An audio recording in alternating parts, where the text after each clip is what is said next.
प्रश्न है कि आप राजनीति में क्यों आना चाहते हैं। ये बताइए कि इस बात की क्या गारंटी है कि यदि आप सरपंच के पद का चुनाव जीतते हैं तो आपके समय में घुसखोरी नहीं होगी और अन्याय नहीं होगा जनता के साथ। नमस्कार, आपका स्वागत है सत्ता से जनता तक में। और चूंकि आप जान रहे हैं कि अभी चुनावों का मौसम चल रहा है, चुनावों का दौर चल रहा है और इसी कड़ी में हम लोग चुनाव को कवर कर रहे हैं, पंचायत चुनाव को।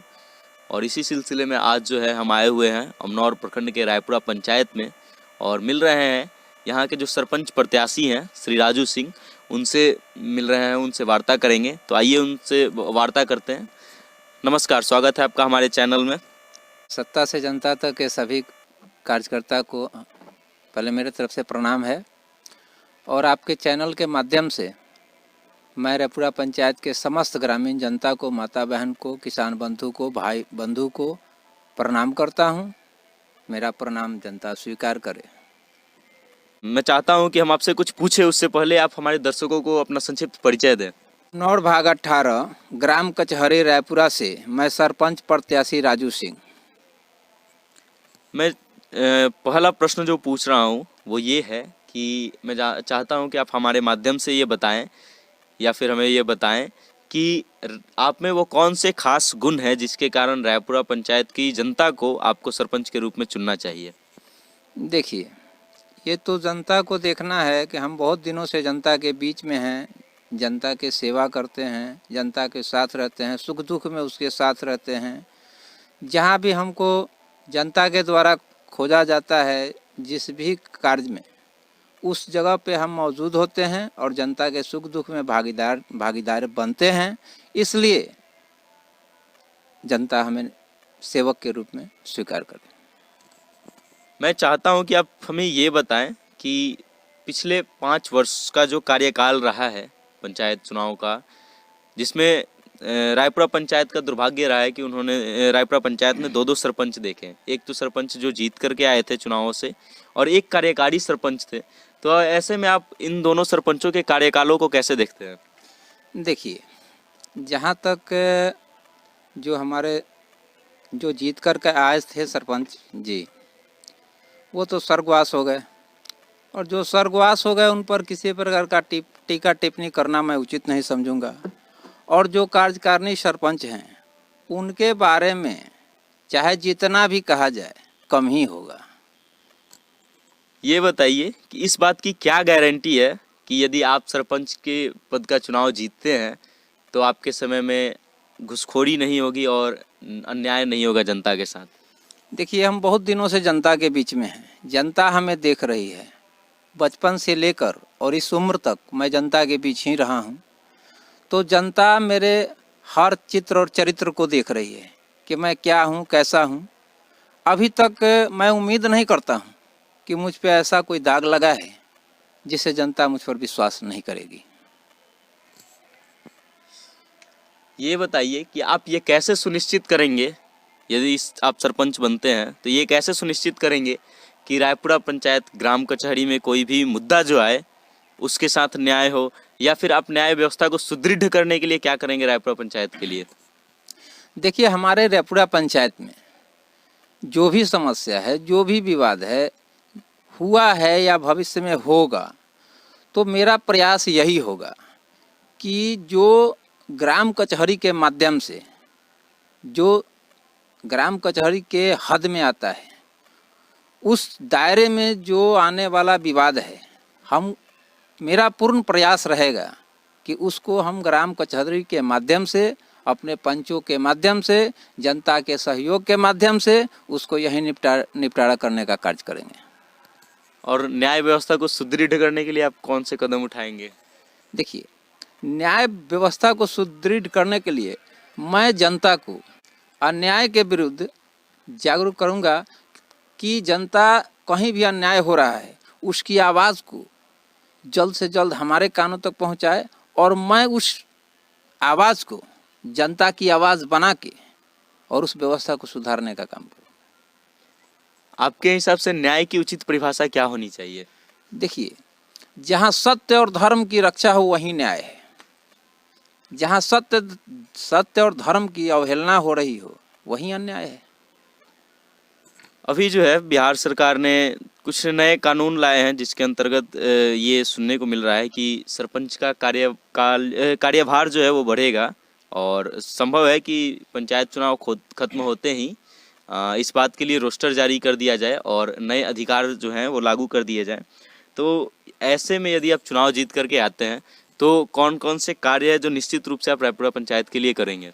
देखिए, ये पंचायत त्रिस्तरीय पंचायत चुनाव प्रारंभ होने से पहले पेपर में विज्ञापन आया था जिसमें दिया गया था कि सरपंच को सड़क की व्यवस्था, सिंचाई की व्यवस्था, पशुपालन की व्यवस्था, कई अन्य अधिकार दिए जाएंगे जो अभी लागू नहीं हुआ है। अगर लागू होगा तो मेरा पूर्ण प्रयास होगा कि पूरे पंचायत में हर घर में इस व्यवस्था को घर घर तक पहुंचाने का कार्य किया जाए, कोई भी इससे छूटे नहीं। मेरा यही प्रयास होगा। मेरा अंतिम प्रश्न है कि आप राजनीति में क्यों आना चाहते हैं? मैं राजनीति में इसलिए आना चाहता हूं कि मैं कई वर्षों से, जब से मतलब मान लीजिए 10 वर्षों से, 15 साल से मैं अपने पंचायत की व्यवस्था को देख रहा हूं। जो सरपंच पद पे आ रहे हैं उनसे जनता को विशेष लाभ नहीं हो रहा है। सरपंच पद का मतलब है कि सरपंच के द्वारा, सरपंच के माध्यम से पंचायत में होने वाले छोटे मोटे जो भी विवाद हैं, जो सरपंच के माध्यम से देखा जा सके, जो सरपंच के अधिकार क्षेत्र में आता है, उस भी व्यवस्था को सुधारने में सरपंच लोग सक्षम नहीं हैं। दूसरी बात है कि जब सरपंच लोग आए दिन, जब आप इस पद पर हैं, आप पंचायत की व्यवस्था को देख रहे हैं, उसके बावजूद भी मामला थाना में चला जाता है। पंचायत के लोग जो है कोर्ट कचहरी के चक्कर लगाने लगते हैं। जिसको खाने के लिए पैसा नहीं वो जाके वकील साहब के यहाँ पैसा भरते हैं।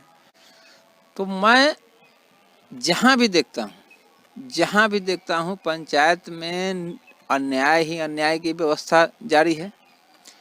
अगर जो मामला आपको पंचायत के अंदर निपटारा हो सकता है, उस मामला को भी थाना तक पहुंचवा दिया जाता है, कोर्ट तक पहुंचवा दिया जाता है। और इस क्रम में दोनों पक्ष से शोषण का काम किया जाता है कि हम आपका मदद कर देंगे, आपका पैरवी करेंगे, यहाँ मदद करेंगे, वहाँ मदद करेंगे। ऐसा करके जनता को सिर्फ शोषण किया जाता है। जो पंचायत की जनता, जिसकी व्यवस्था कृषि से चलती है, बदहाली है। 2-4 वर्षों से यही देखा जा रहा है कि बाढ़ से परेशान है, सूखा से परेशान है, खाने को पैसा नहीं है, और उसके बावजूद भी उसमें कोई विवाद हो जाता है तो उनको यहाँ निपटारा करने के बजाय उसको थाना का चक्कर कटवा दिया जाता है। इस व्यवस्था को सुधारने के लिए दूसरी बात यह है कि जितनी बात की मैं आपसे चर्चा किया, जो भी बात हमने बताया कि जो पंचायत की हमारी कुव्यवस्था है, तो एक आम नागरिक चाह के भी कोई इतना सक्षम नहीं है जो अपने घर से, चाहे अधिकार जब भी नहीं होगा तो एक आम जनता ये सब चीज़ नहीं सुधार सकता है। उसके लिए पद पर आना जरूरी है। जब अगर हम सरपंच पद पे आएंगे तो जो भी ये कमी हमने जो दर्शाया है उसको विशेष रूप से सुधारने का काम करेंगे, ताकि हमारा कोई जनता, कोई भाई, कोई माता, कोई बहन नहीं परेशान ना हो, किसी को किसी प्रकार की समस्या ना हो, कोई विवाद में फंस के कोर्ट का चक्कर ना काटे। यही हमारी व्यवस्था सुधारने का काम होगा और यही लक्ष्य लेके मैं राजनीति में कदम रखना चाहता हूँ। अब चूंकि हम इस साक्षात्कार के अंत में आ चुके हैं, तो आप हमारे माध्यम से यदि अपने क्षेत्रवासियों को कुछ संदेश देना चाहते हैं, कुछ निवेदन करना चाहते हैं, तो वो आप कर सकते हैं। मैं अपने पंचायत वासियों से हाथ जोड़ के विनम्र प्रार्थना करता हूँ कि यह मौका 5 साल के बाद आता है। यह एक पर्व है, वोट, मतदान, यह एक पर्व है। इसे पूर्ण जागरूकता से इस पर्व को मनाएं। ज़्यादा से ज़्यादा, भारी से भारी मात्रा में मतदान करें और जो भी प्रत्याशी, चाहे जिस क्षेत्र के प्रत्याशी हैं, उसमें आप एक अच्छे प्रत्याशी को लाएं ताकि पंचायत का सर्वांगीण विकास हो सके, उचित न्याय हो सके, न्याय व्यवस्था को सुधारने का काम हो सके। यही मेरी जनता से अपील है। धन्यवाद। चलिए, कीमती समय देने के लिए धन्यवाद। तो अभी आपने देखा, हमारे साथ जुड़े हुए थे अमनौर प्रखंड से रायपुरा पंचायत के सरपंच प्रत्याशी श्री राजू सिंह। उनसे हमने वार्ता की, उनकी भविष्य की योजनाओं के बारे में जाना कि यदि वो सरपंच बन के आते हैं, सरपंच पद का चुनाव जीत करके आते हैं, तो वो अपने पंचायत के लिए, अपने क्षेत्र के लिए क्या क्या करेंगे, ये हमने जाना। ऐसे और भी वीडियोज़ आपको हमारे माध्यम से देखने को मिलते रहेंगे। इसके लिए आप हमारे फेसबुक पेज को लाइक कीजिए, हमारे यूट्यूब चैनल को सब्सक्राइब कीजिए और देखते रहिए सत्ता से जनता तक। मैं वेद प्रकाश, हमारे साथ सहयोगी हैं सुशील कुमार पांडे। धन्यवाद।